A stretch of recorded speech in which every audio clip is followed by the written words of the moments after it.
So today we are going to make ciabatta bread. So first we need to take 100 grams of room temperature water. Then we need to take 2 tablespoons of levain, which we prepared yesterday. One and 2. Then we need to mix it.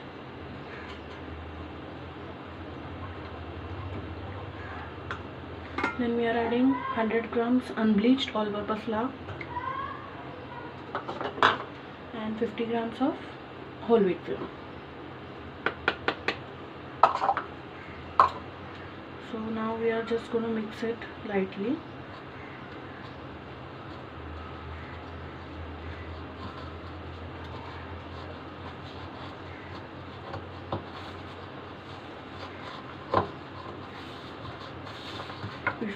If you want, you can just get in there with your hands, but I prefer to do it with a spatula.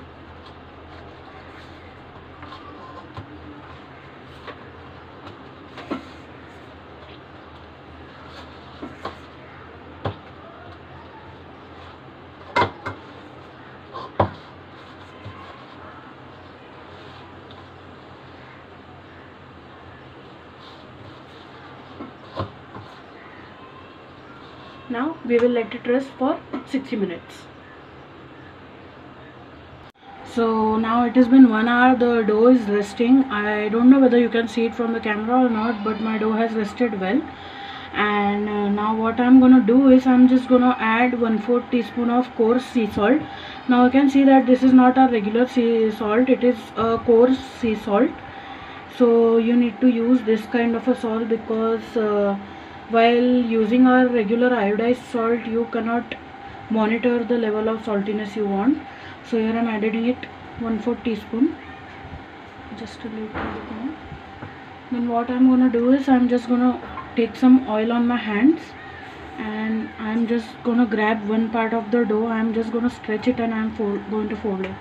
Stretch, fold, stretch, fold, stretch, fold, stretch and fold, stretch and fold, stretch and fold, stretch and fold, and fold. Then just neaten it up little bit and make sure that your salt is incorporated. Just apply oil to your hands. Just stretch and fold, stretch and fold, stretch and fold. You need to do a complete 8 set of folds in one time. So now I'm gonna fold it, then I'm just gonna let it rest for another hour and a half, and then we'll move on to the proofing process. So it's 1.5 hours since I've kept this dough for resting. Now it's time that we keep it for a pre-shaping. Before that, we should complete one more set of the 8 fold. So just slightly oil your hands as before. Stretch the dough, fold it. Stretch the dough, fold. Second fold, third fold, fourth, fifth, and this is the 6th, 7th and 8th. So I have completed 2 sets of the 8 fold. For the beginning it is easy, but if you are making a sourdough loaf, you have to at least do 10 to 12 times the 8 fold technique. So what I'm gonna now do is just I'm gonna oil the surface of the dough. Just going to keep it aside. I'm gonna take a plate and I'm gonna generously dust it with some flour.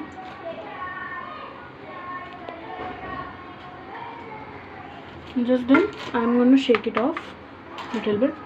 So I have a light coating of flour, so I'm just going to flour my hands a little bit now. I'm just going to pick up the dough with my hands, and I'm just going to tuck the dough.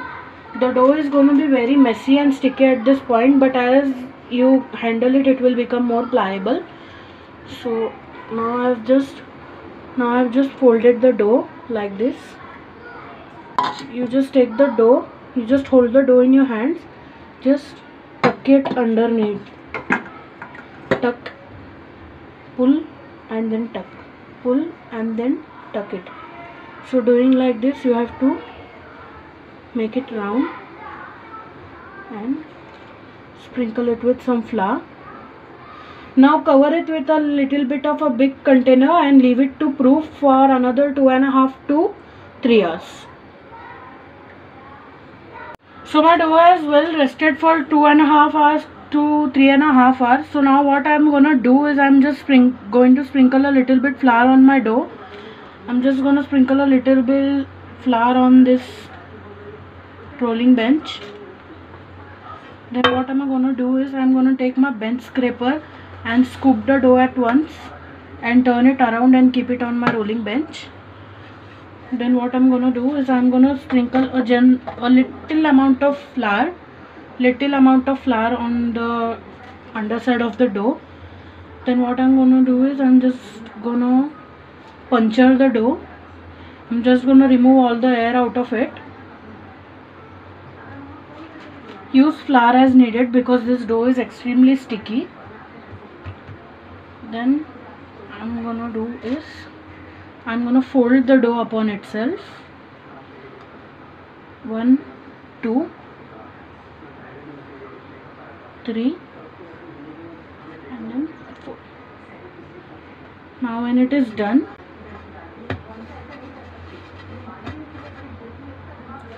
just sprinkle it with more dry flour. Just handle it carefully because this type of soft dough tears. Then just once again flatten it. The more you fold it, the more good the texture of your bread will be.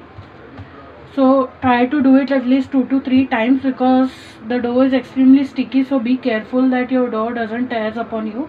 If it tears, then you have to start all over again from the beginning. So again the 4-fold technique. You have to just put little flour and just fold it. And now what you have to do is you have to fold it upon itself.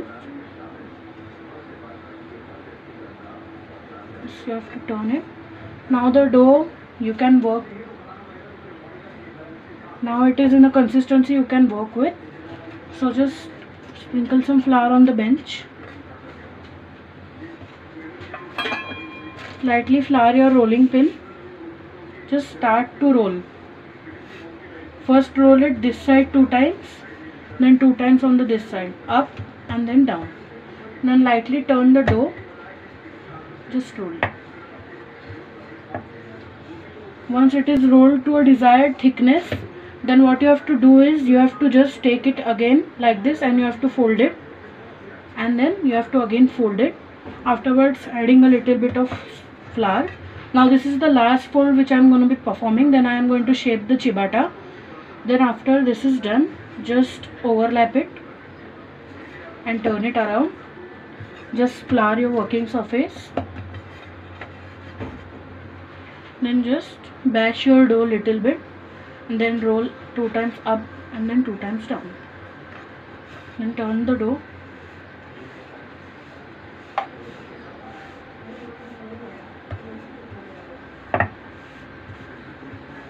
We want it about a half an inch thick.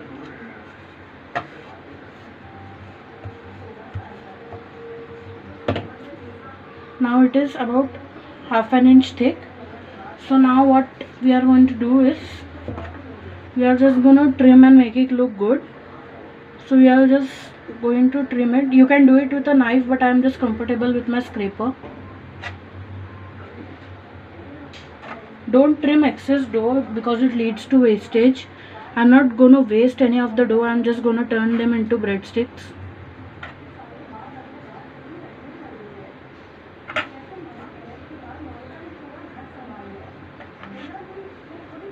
Just trim it lightly. And yes, I have a quite good tip for you, because the ciabatta is a soft bread, so the dough is soft. But if you are planning to make a dough like baguette or something from a hard dough, then this remaining scraps can be turned into the leaven. Just add 1 tablespoon of starter and 1 tablespoon of flour into it and knead it into a bowl and keep it into a container. It will act as a 50% hydration leaven for you. So for now we don't need it. I'm going to convert it into some breadsticks. So I'm just going to keep it aside. Now I am carefully gonna. So now our shaped loaf has rested well for 3 to 4 hours. So it has proved up. Just take your finger and press it. If it bounces back slowly, then it means that it has done proofing. So what to do now is just take fresh flour and sprinkle it all over on the loaf. All over the loaf.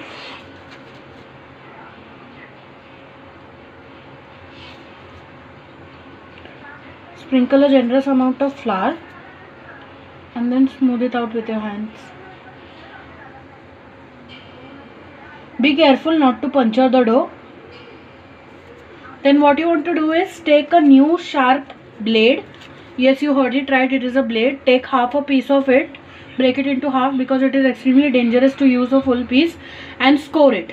What scoring means that we are going to slash it 3 to 4 times to release the steam out of the bread. If we don't do this, then the bread will burst naturally, which won't give a desired result. So just go 1, 2 and 3. Done. And now for generating more steam in the oven, if you have a fan oven, then it is if you have a fan in the oven, then it is very good, because then it will regenerate steam and it will distribute it all to the oven. If you don't have a oven with fan just like me, then what you can do is you can fill hot water in 2 vessels and then keep it in the lower deck of the oven, and then keep the bread at the upper deck. It will generate the steam automatically. So I have baked it for 20 to 25 minutes in a 250-degree oven. So our bread is now ready, and it is crusty from outside and soft and fluffy inside. Let me slice open the bread for you. So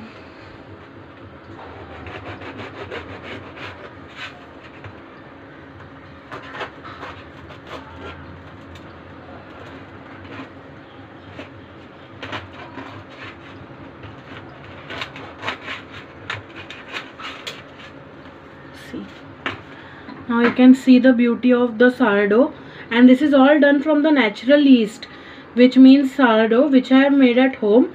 So I hope that you will make it in your future and enjoy it. So now I'm going to enjoy my sourdough with some mayonnaise. So let me cut it into a neat slice.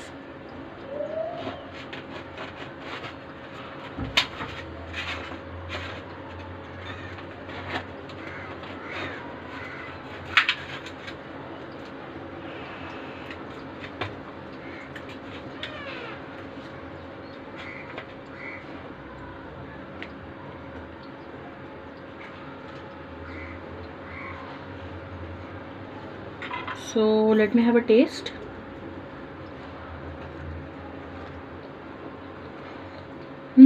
Fresh bread always tastes good. I hope you like this recipe. Please like, comment and share to this video. Thank you. We'll meet you in next video.